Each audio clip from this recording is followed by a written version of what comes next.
بسم اللہ الرحمن الرحیم۔ السلام علیکم ناظرین، انداز بیان چینل کے ساتھ شہباز شفقت مرزا۔ ناظرین، عرفہ ماہ ذوالحجہ کے 9ویں دن کو کہا جاتا ہے، جس کی دین اسلام میں بہت اہمیت ہے۔ عرفہ کا نام سرزمین عرفات سے ماخوذ ہے۔ یہ پہاڑوں کے درمیان معلوم اور شناخت شدہ زمین ہے، اس لیے اسے عرفات کہا جاتا ہے۔ یوم عرفہ مسلمانوں کے ہاں افضل ترین ایام میں سے ایک ہے، اور احادیث میں اس دن کے حوالے سے مختلف اعمال ذکر ہوئے ہیں، جن میں سے افضل ترین عمل دعا اور استغفار کرنا ہے۔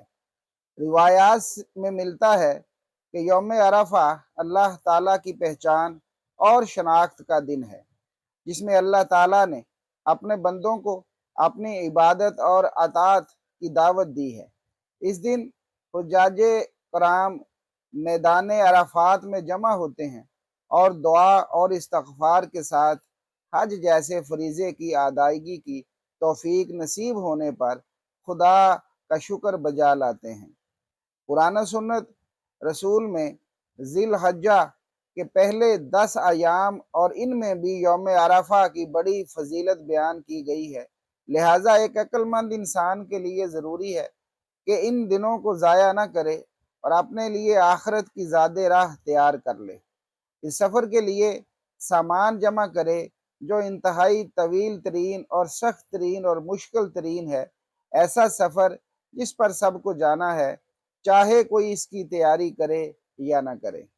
9 ذوالحجہ کا دن اس اعتبار سے بھی نہایت مبارک ہے کہ اس میں حج کا سب سے بڑا رکن وقوف عرفہ ادا ہوتا ہے، اور اس دن بے شمار لوگوں کی بخشش اور مغفرت کی جاتی ہے، مگر اللہ تعالیٰ نے اس دن کی برکات سے غیر حاجیوں کو بھی محروم نہیں فرمایا۔ اس دن روزے کی عظیم الشان فضیلت مقرر کر کے سب کو اس دن کی فضیلت سے اپنی شان کے مطابق مستفید ہونے کا موقع عنایت فرمایا۔ عرفہ کی وجہ تسمیہ۔ عرفہ کی وجہ تسمیہ کے متعلق بہت سے اقوال ہیں، جن میں سے 3 کو علماء نے بطور خاص بیان فرمایا ہے۔ حضرت ابراہیم علیہ السلام کو 8 ذی الحجہ کی رات خواب میں نظر آیا کہ وہ اپنے بیٹے کو ذبح کر رہے ہیں، تو ان کو اس خواب کے اللہ تعالیٰ کی طرف سے مائل نہ ہونے میں کچھ تردد ہوا۔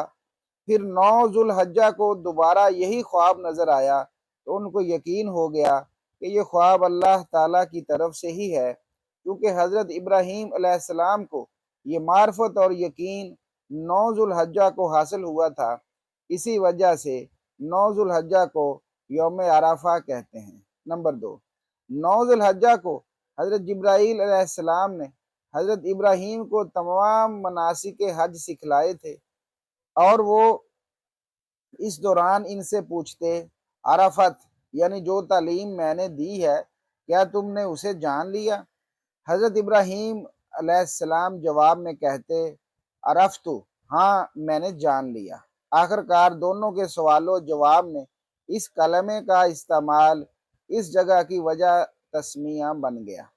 نمبر 3، حضرت آدم اور حضرت حوا جنت سے اتر کر اس دنیا میں آئے تو وہ دونوں سب سے پہلے اسی جگہ ملے۔ اس تعارف کی مناسبت سے اس کا نام عرفہ پڑ گیا اور یہ جگہ عرفات کہلائی۔ عرفہ اور قرآن و حدیث۔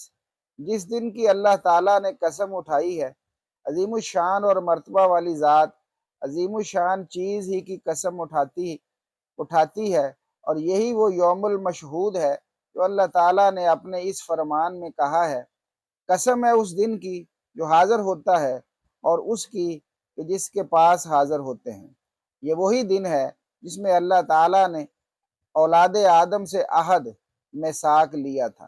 ابن عباس رضی اللہ تعالیٰ عنہما بیان کرتے ہیں کہ نبی کریم صلی اللہ علیہ وآلہ وسلم نے فرمایا، بلا شبہ اللہ تعالیٰ نے آدم علیہ السلام کی ذریت سے عرفہ میں میثاق لیا، اور آدم علیہ السلام کی پشت سے ساری ذریت نکال کر ذروں کی مانند اپنے سامنے پھیلا دی، اور ان کے سامنے بات کرتے ہوئے فرمایا، کیا میں تمہارا رب نہیں ہوں؟ سب نے جواب دیا کیوں نہیں، ہم سب کو گواہ بناتے ہیں تاکہ تم لوگ قیامت کے روز یوں نہ کہو کہ تم تو اس محض سے بے خبر تھے، یا یوں کہو کہ پہلے پہلے شرک تو ہمارے بڑوں نے کیا اور ہم تو ان کے بعد کی نسل میں ہیں، تو کیا ان غلط راہ والوں کے فعل پر تو ہم کو ہلاکت میں ڈال دے گا؟ تو اس طرح کتنا ہی عظیم دن اور کتنا ہی عظیم عہد و میثاق ہے۔ رسول اللہ صلی اللہ علیہ وسلم نے ارشاد فرمایا، ایسا کوئی دن نہیں جس میں شیطان اتنا ذلیل و خوار اور حقیر اور غیظ سے پر دیکھا گیا ہو جتنا وہ عرفہ کے دن ہوتا ہے، جبکہ وہ اللہ تعالیٰ کی جانب سے نازل ہوتی ہوئی رحمت اور اس کی طرف سے بڑے بڑے گناہوں کی معافی دیکھتا ہے۔ یوم عرفہ مسلمانوں کی خوشی کا دن ہے۔ رسول اللہ صلی اللہ علیہ وآلہ وسلم نے فرمایا، بے شک یوم عرفہ، یوم نحر اور ایام تشریق ہم اہل اسلام کے لیے گویا عید کے دن ہیں، اس لیے کہ ان میں اللہ تعالیٰ کی خصوصی رحمتوں کا نزول ہوتا ہے۔ اہل عرب اور وقوف عرفہ، حضرت عائشہ رضی اللہ تعالی عنہا سے روایت ہے کہ قریش اور ان کے ہم مذہب لوگ مزدلفہ میں ٹھہرا کرتے تھے اور اس قیام کو حمس کہتے تھے، اور باقی تمام عرب کے لوگ بھی عرفات میں ٹھہرتے تھے۔ جب دین اسلام آیا تو اللہ تعالیٰ نے اپنے نبی پاک کو حکم دیا کہ وہ عرفات میں جائیں اور وہاں ٹھہریں اور پھر وہاں سے واپس ہوں۔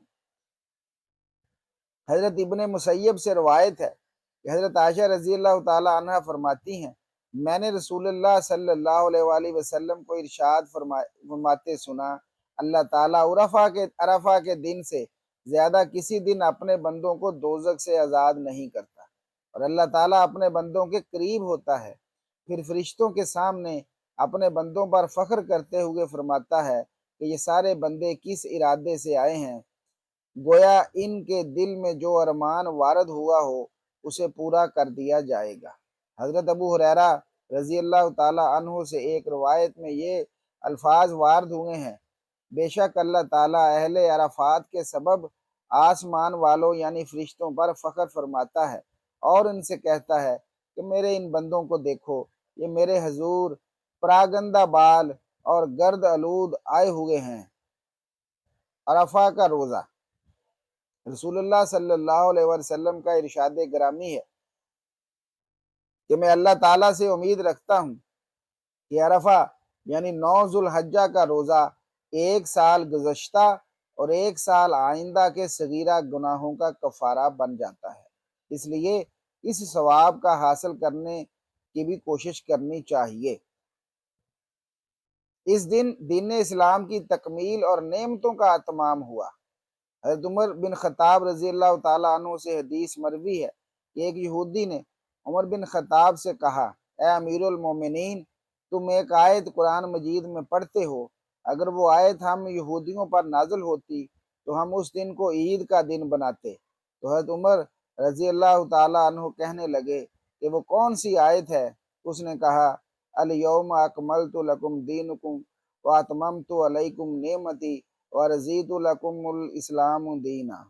آج میں نے تمہارے لیے تمہارے دین کو مکمل کر دیا اور تم پر اپنا انعام بھرپور کر دیا اور تمہارے لیے اسلام کے دین ہونے پر رضا مند ہو گیا۔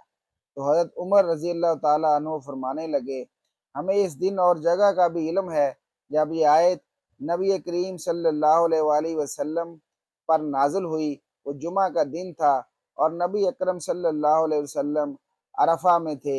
اللہ تعالی ہمیں اس دن کی برکات نصیب فرمائے، آمین۔